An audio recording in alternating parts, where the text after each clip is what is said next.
Bonjour et bienvenue dans l'Agir de Dieu. Aujourd'hui, nous recevons un père qui a vécu une expérience bouleversante avec sa fille. Monsieur Richard, merci d'être avec nous. Pouvez-vous nous dire qui vous étiez avant cette épreuve? Merci Cicia. Avant tout cela, je n'étais pas croyant. Je ne priais pas, je n'allais pas à l'église.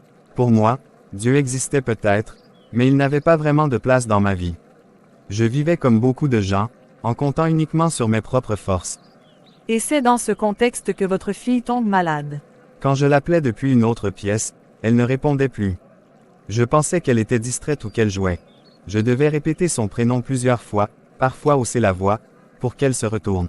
Un jour, je me suis placé juste derrière elle et je l'ai appelée. Elle n'a pas réagi du tout. C'est là que j'ai commencé à m'inquiéter. Et à l'école, est-ce que les enseignants ont aussi remarqué quelque chose? Oui, très vite. Son enseignante m'a convoqué. Elle m'a dit « Votre fille a changé.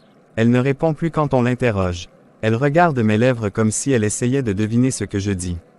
Parfois, quand on l'appelait, elle restait immobile, comme absente. » Comment votre fille elle-même vivait cela? C'est ce qui m'a le plus brisé le cœur. Un soir, elle est venue vers moi, les larmes aux yeux, et elle m'a dit « Papa, je n'entends pas bien. À l'école, je n'entends pas ce que la maîtresse dit. » À ce moment-là, j'ai compris que ce n'était plus un simple problème passager. J'imagine l'angoisse. Oui, elle qui était toujours confiante est devenue renfermée. Ses notes ont commencé à baisser. Les autres enfants se moquaient parfois, pensant qu'elle faisait exprès de ne pas répondre. Moi, en tant que père, je me sentais impuissant. Je voyais mon enfant souffrir, perdre confiance, et je ne savais pas quoi faire. C'est alors que vous avez consulté les médecins. Oui, nous avons commencé une longue série de visites à l'hôpital. ORL, examens, traitements. On nous parlait de possibles infections, puis on disait que tout semblait normal. Mais malgré les médicaments, son audition ne revenait pas. Chaque retour de l'hôpital était une déception de plus. À ce moment-là, quelle était votre position face à Dieu? Honnêtement, je ne pensais même pas à Dieu. Je n'étais pas croyant. Je faisais confiance uniquement à la médecine. Mais plus le temps passait, plus je réalisais que mes forces avaient des limites. Après toutes ces démarches médicales sans résultat, j'imagine que le découragement était grand. À quel moment quelque chose commence à changer? Oui, le découragement était total. Il y avait des nuits où je ne dormais presque pas. Je regardais ma fille dormir et je me demandais, quel avenir l'attend si elle n'entend plus? C'est dans cet état d'esprit que, sans le savoir, Dieu préparait déjà une rencontre. Un soir, je suis sorti prendre l'air, pour essayer de me changer les idées. Sur le chemin, j'ai croisé un ancien ami d'école, quelqu'un que je n'avais pas vu depuis des années. On a commencé à discuter, des souvenirs, de la vie, et très vite, il a remarqué que je n'étais pas bien. Et vous lui parlez de votre fille? Oui, sans retenue. Je lui ai tout raconté.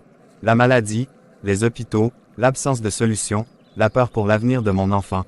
Il m'a écouté attentivement, sans me juger. Puis il m'a dit une phrase qui m'a marqué. « Tu as tout essayé humainement. Et si tu laissais Dieu essayer maintenant? » Comment avez-vous réagi à ces paroles, vous qui n'étiez pas croyant? Sur le moment, je n'ai pas su quoi répondre. Je n'étais pas contre Dieu, mais je ne le connaissais pas. Pour moi, la foi, c'était pour les autres. Mais ce soir-là, j'étais tellement brisé que son invitation a trouvé un écho dans mon cœur. Que vous a-t-il proposé concrètement? Il m'a invité à venir à l'église avec lui. Il m'a dit, « Viens comme tu es. Présente simplement le cas de ta fille à Jésus. » Il ne m'a rien promis, mais il m'a parlé d'un Dieu qui guérit encore aujourd'hui. Et vous avez accepté? Oui, pas par conviction, mais par désespoir mêlé d'espoir. Je me suis dit, si Dieu existe vraiment, s'il peut voir la souffrance d'un enfant, alors qu'il fasse quelque chose. Que ressentez-vous lors de votre première entrée à l'église? J'étais mal à l'aise. Tout était nouveau pour moi, les chants, les prières, les paroles. Mais en même temps, il y avait une paix étrange que je n'avais jamais ressentie ailleurs. Quand le moment de la prière est arrivé, j'ai parlé à Dieu avec mes propres mots, sans formule, sans masque. Je lui ai dit, « Dieu, je ne te connais pas vraiment. Mais ma fille souffre. Moi, je n'ai plus de solution. Si tu peux faire quelque chose, fais-le. » C'était la première fois de ma vie que je priais sincèrement. Une parole biblique qui m'a marqué ce jour-là. Ce verset m'a profondément touché. Jésus-Christ est le même hier, aujourd'hui et éternellement. Hébreux 13 verset 8. À ce moment-là, quelque chose a commencé à changer en moi. Même si je ne voyais encore rien, j'ai senti naître l'espérance. Après cette prière, après cette première expérience à l'église, que s'est-il passé concrètement? Ce qui m'a marqué, c'est que rien n'a changé immédiatement en apparence. Nous sommes rentrés à la maison comme d'habitude. Mais au fond de moi, quelque chose était différent. J'avais une paix que je ne pouvais pas expliquer. Quelques jours plus tard, de petites choses ont commencé à se produire. Un matin, je l'ai appelée doucement depuis la cuisine, et elle a répondu. Au début, j'ai cru que c'était une coïncidence. Alors j'ai recommencé, plus loin, plus bas, et elle entendait. Quel a été votre premier réflexe à ce moment-là? Je me suis arrêté net. Mon cœur battait très fort. Je lui ai demandé. Tu m'as entendu? Elle m'a regardé et m'a dit. Oui papa, j'entends. À cet instant précis, j'ai compris que quelque chose d'extraordinaire était en train de se passer.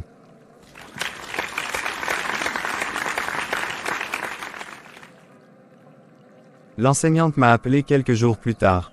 Elle était surprise. Elle nous a dit. Votre fille participe à nouveau. Elle répond sans qu'on élève la voix. Elle a retrouvé confiance. C'était la confirmation que ce que nous vivions à la maison était réel. Avez-vous consulté à nouveau les médecins? Oui, nous sommes retournés à l'hôpital, avec beaucoup d'émotion. Après les examens, le médecin nous a regardés et a dit, son audition est normale. Il n'y a plus de problème. Là, je n'ai plus eu de doute. Dieu avait guéri ma fille complètement. Alléluia! Comment cette guérison a-t-elle transformé votre vie personnelle? Ce jour-là, ce n'est pas seulement ma fille qui a été guérie. Moi aussi, j'ai été touché. J'ai compris que Dieu était réel, proche, et qu'il agit encore aujourd'hui. Moi qui n'étais pas croyant, je suis devenu un homme de foi. Ma relation avec Dieu. Aujourd'hui, je prie, je vais à l'église, je marche avec Jésus. Ce Dieu que je connaissais seulement de nom est devenu mon Dieu personnel. Quel message souhaitez-vous adresser aux téléspectateurs qui nous regardent? Je veux dire à quelqu'un qui souffre en ce moment. Ne baisse pas les bras. Même quand la médecine n'a plus de réponse, Dieu a toujours une solution. La Bible dit, ce qui est impossible aux hommes est possible à Dieu. Luc 18, verset 27. Merci pour ce témoignage bouleversant. Chers téléspectateurs, l'agir de Dieu continue aujourd'hui encore. Faites-lui confiance, partagez ce témoignage, et n'oubliez pas, Dieu n'a pas changé.